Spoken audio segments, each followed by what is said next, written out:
ಸಂಕಷ್ಟನಾಶನ ಸ್ತೋತ್ರ ಇದೊಂದು ಪ್ರಭಾವಿ ಸ್ತೋತ್ರ. ನಾರದ ಪುರಾಣದಲ್ಲಿ ಈ ಸ್ತೋತ್ರವನ್ನು ಕೊಡಲಾಗಿದೆ. ಇದನ್ನು ನಾರದ ಮುನಿಗಳು ರಚಿಸಿದ್ದಾರೆ. ಇಷ್ಟಫಲ ಪ್ರಾಪ್ತಿಗಾಗಿ ಇದನ್ನು 3 ಬಾರಿ ಬೆಳಿಗ್ಗೆ, ಮಧ್ಯಾಹ್ನ, ಸಾಯಂಕಾಲ ಈ ಸ್ತೋತ್ರವನ್ನು ಹೇಳೋದು ಅವಶ್ಯಕ. ಶ್ರೀ ಗಣೇಶಾಯ ನಮಃ. ನಾರದ ಉವಾಚ. ಪ್ರಣಮ್ಯ ಶಿರಸಾ ದೇವಂ ಗೌರೀಪುತ್ರಂ ವಿನಾಯಕಂ ಭಕ್ತಾವಾಸಂ ಸ್ಮರೇ ನಿತ್ಯಂ ಆಯುಃ ಕಾಮಾರ್ಥಸಿದ್ಧಯೇ.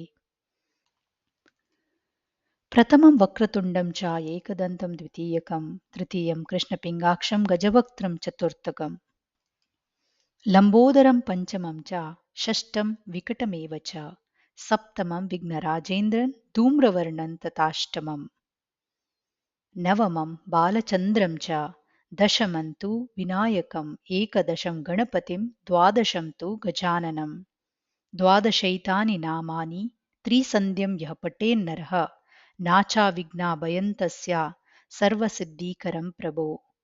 ವಿದ್ಯಾರ್ಥಿ ಲಭತೆ ವಿದ್ಯಾಂ ಧನಾರ್ಥಿ ಲಭತೆ ಧನಂ ಪುತ್ರಾರ್ಥಿ ಲಭತೆ ಪುತ್ರಾನ್ ಮೋಕ್ಷಾರ್ಥಿ ಲಭತೆ ಗತಿಂ. ಜಪೇತ್ ಗಣಪತಿ ಸ್ತೋತ್ರಂ ಷಡ್ಭಿರ್ಮಾಸೈಃ ಫಲಂ ಲಭೇತ್ ಸಂವತ್ಸರೇಣ ಸಿದ್ಧಿಂ ಚ ಲಭತೆ ನಾತ್ರ ಸಂಶಯಃ. ಅಷ್ಟಭ್ಯೋ ಬ್ರಾಹ್ಮಣೇಭ್ಯಶ್ಚ ಲಿಖಿತ್ವಾ ಸಮರ್ಪಯೇತ್ ತಸ್ಯ ವಿದ್ಯಾ ಭವೇತ್ ಸರ್ವಾ ಗಣೇಶಸ್ಯ ಪ್ರಸಾದತಃ. ಇತಿ ಶ್ರೀ ನಾರದ ಪುರಾಣೆ ಸಂಕಷ್ಟನಾಶನ ಗಣೇಶ ಸ್ತೋತ್ರಂ ಸಂಪೂರ್ಣಂ.